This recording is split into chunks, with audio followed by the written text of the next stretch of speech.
Менің аты жөнім Тілеулиева Гүлнұр Ахметқызы. Балалар, бүгінгі сабағымызды бастамас бұрын экранға назар аударып көрейікші. Не көріп тұрмыз? Дұрыс айтасыңдар. Бір таңбалы сандар мен әріптерді көріп тұрмыз. Балалар, енді осы бір таңбалы сандарды өз суретімен орналастырып, жасырылған сөзді тауып көрейікші. Қандай сөз шықты деп ойлайсыңдар? Дұрыс айтасыңдар балалар. Мамандық деген сөз шықты. Балалар, олай болса, біздің бүгінгі сабағымыз мамандық жайында болмақ. Бүгінгі сабағымыздың тақырыбы мамандықтар әлеміне саяхат деп аталады. Бүгін балалар сендер түрлі мамандықтар туралы білетін боласыңдар. Және бұрын беймәлім мамандықтар жайлы жалпы ақпарат аласыңдар. Балалар, қандай мамандық түрлерін білесіңдер? Дұрыс, ұстаз. Не істейді балалар ұстаз? Дұрыс, мұғалім. Тәрбие береді, білім береді. Дәрігер не істейді? Адамдарды, балаларды емдейді екен, жарайсыңдар. Өрт сөндіруші. Дұрыс, өртті сөндіреді. Келесі құрылысшы. Балалар, құрылысшы не істейді? Әсемдеп үйді, ғимараттарды салады екен. Шаштараз. Біздің шашымызды әсемдеп, әдемдеп қиып береді екен. Аспаз. Бізге дәмді тағамдарды әзірлеп береді екен. Балалар, мына суретке назар аударайықшы.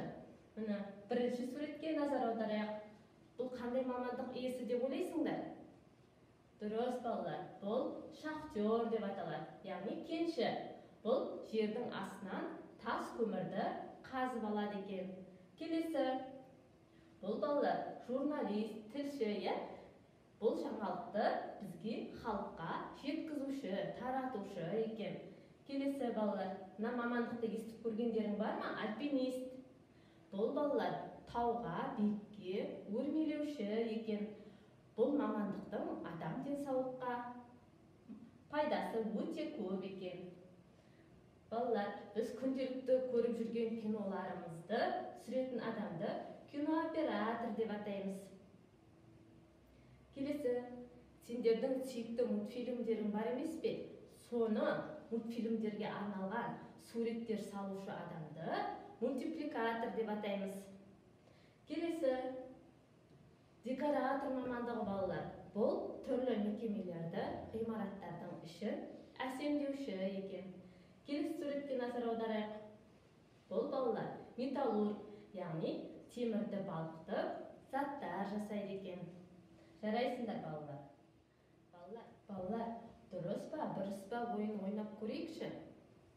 Қанекей, қойшы балаларды оқытып жүр. Дұрыс па балалар? Қойшы не істейді? Қой бағады екен. Бұл дұрыс емес екен, я? Жүргізуші машина жүргізеді. Бұл дұрыс екен. Аспазшы үй салып жүр. Дұрыс па балалар? Дұрыс емес. Аспазшы не істейді? Ас әзірлейді, я? Дәрігер адамдарды емдейді. Дұрыс па? Дұрыс балалар. Жазушы хат, газеттер тасып жүр. Дұрыс па балалар? Дұрыс емес. Жазушы не істейді? Кітап жазады, я? Келесі, дәрігер етік тігіп отыр. Дәрігер не істейді балалар? Адамдарды емдейді екен. Мұғалім балаларды емдеп жүр. Дұрыс па балалар? Дұрыс емес. Мұғалім балаларды оқытады екен, я? Ұшқыш әдемі киім тігеді. Дұрыс па? Ұшқыш не істейді? Ұшқыш аспанға ұшады екен, я? Өрт сөндіруші өртті сөндіреді. Дұрыс па балалар? Дұрыс екен. Суретші сахнада ән айтып жүр. Суретші не істейді екен балалар? Суретші сурет салады екен. Ал сахнада ән айтатын кім балалар? Дұрыс, әнші екен. Жарайсыңдар балалар. Балалар, енді серікту жаттығуын жасап көрейікші.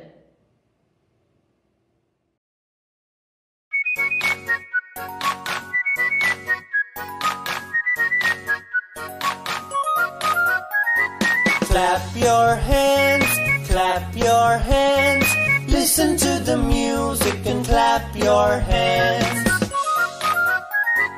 Stamp your feet, stamp your feet. Listen to the music and stamp your feet. Turn around, listen to the music and turn around. Jump up high, listen to the music and jump up high. Clap your hands, listen to the music and clap your hands. Балалар, бүгінгі өткен сөздерімізді енді орысша, ағылшынша бірге қайталап көрейік. Мұғалім, учитель, teacher. Дәрігер, доктор, doctor. Ғарышкер, космонавт, космонавт. Жүргізуші, водитель, driver. Өрт сөндіруші, пожарный, fireman. Құрылысшы, строитель, builder. Аспазшы, повар, cook. Полиция қызметкері, полиция, полис. Жарайсыңдар балалар. Балалар, мамандықтың түрлері өте көп. Сендер болашақта өздеріңе жандарыңа ұнайтын, болашақ жақсы маман иесі болатындарыңа сенемін. Бүгінгі сабағымыз осымен аяқталды. Сау болыңдар.